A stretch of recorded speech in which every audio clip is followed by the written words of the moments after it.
సిద్దిపేట జిల్లా బెజ్జంకి మండల కేంద్రంలోని వ్యవసాయ మార్కెట్ కమిటీ గోదాంలో వరి ధాన్య కొనుగోలు ప్రక్రియను జిల్లా కలెక్టర్ కె హైమవతి క్షేత్రస్థాయిలో పరిశీలించారు.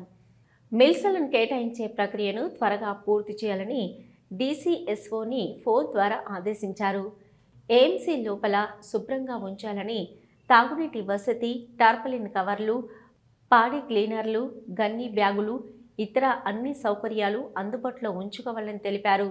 ఈ సీజన్లో జిల్లా మొత్తం 6 లక్షల మెట్రిక్ టన్నుల వరి ధాన్యం వస్తుందని అంచనా వేస్తున్నామని, రైతులు ఎవ్వరూ దళారుల వద్దకు వెళ్లి నష్టపోకుండా ప్రభుత్వ కొనుగోలు కేంద్రాల్లోనే వరి ధాన్యం అమ్ముకోవాలని, bank account, phone number link, Aadhaar update చేసుకుంటే పేమెంటులో ఎలాంటి సాంకేతిక సమస్యలు రావని రైతులకు పిలుపునిచ్చారు.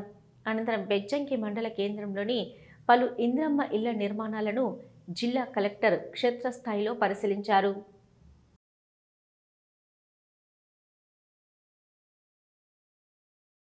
ఈ నెలలో మాత్రం మనకి 10% మాత్రం ప్యాడీ మాత్రమే మనకి హార్వెస్టింగ్ అవుతుంది కాబట్టి నెక్స్ట్ మంత్ 40-45% నవంబర్లో అవుతుంది.